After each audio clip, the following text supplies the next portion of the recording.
दोस्तों, जब मंगोलों ने दुनिया के पूरे हिस्से यूरोप से लेकर एशिया तक धरती के लगभग 22% हिस्से पर अपना कब्जा कर लिया था और वह दुनिया भर की बड़ी बड़ी सल्तनतों को अपने पांव के तले दबा रहे थे।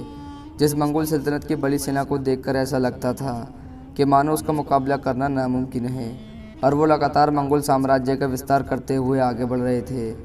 लेकिन दोस्तों, ऐसे में एक सवाल ये खड़ा होता है कि मंगोल साम्राज्य और उसकी ये बड़ी सेना आखिर क्यों हिंदुस्तान पर अपने कदम नहीं जमा पाई और उसको हिंदुस्तान पर 5 बार हमला करने के बाद भी हर बार हार का सामना क्यों करना पड़ा।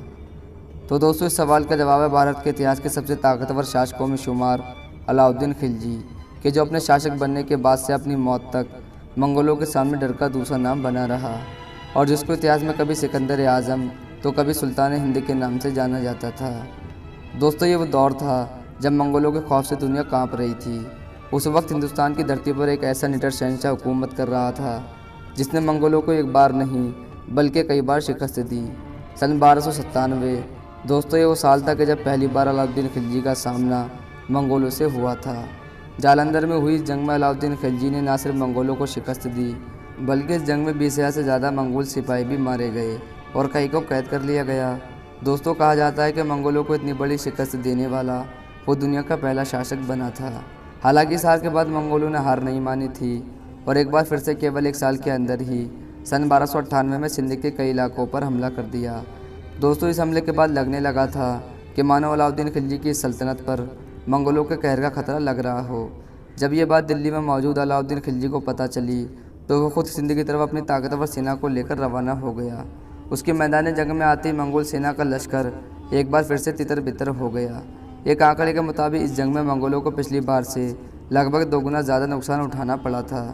इतिहासकार बताते हैं कि अलाउद्दीन खिलजी का 5 बार चंगेज़ खान की औलादे यानी मंगोलों से मुकाबला हुआ और अलाउद्दीन खिलजी ने हर एक बार मंगोलों को हिंदुस्तान पर कब्जा करने के इरादे में सफल नहीं होने दिया।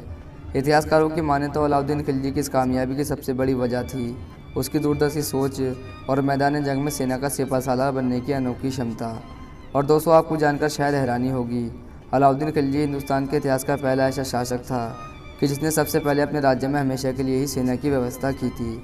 उससे पहले के जितने भी हिंदुस्तानी शासक थे उनके पास खुद की सेना नहीं हुआ करती थी। उनकी सेना में ज़्यादातर सैनिक या तो किसान होते थे या फिर उनके साम्राज्य की आम जनता हुआ करती थी जिनका इस्तेमाल वो अपनी जंग में किया करते थे। जबकि इसके उलट में अलाउद्दीन खिलजी ने अपने शासनकाल में परमानेंट सेना की स्थापना की। आपको बताते चलें कि उसकी सेना में मौजूद हर एक सिपाही की वर्दी एक जैसी हुआ करती थी। इसके अलावा अपने राज्य के सैनिकों को हर महीने की तनख्वाह भी दिया करता था और ऐसा करने वाला वो पहला हिंदुस्तानी शासक था। उसकी इसी दूरदर्शी सोच ने उसकी सेना को इतना ताकतवर बना दिया था कि जिसको हराना इतिहास के सबसे ताकतवर और बड़े साम्राज्य मंगोल साम्राज्य के लिए भी नामुमकिन साबित हो रहा था और वो लगातार अलाउद्दीन खिलजी के सामने विफल साबित हो रहे थे। एक आंकड़े के मुताबिक अलाउद्दीन खिलजी से मंगोलों ने 5 बार मुकाबला किया और हर एक बार मंगोलों को हार का सामना करना पड़ा।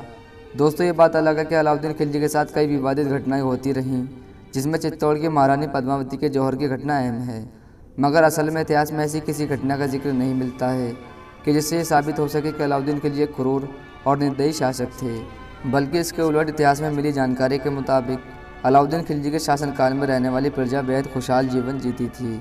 उसने खाने पीने से लेकर रोज़ इस्तेमाल होने वाली चीज़ों के रेट सीमित कर रखे थे जिससे कि महंगाई ना बढ़े और गरीब से गरीब परिवार भी किसी चीज़ से महरूम ना रह सके।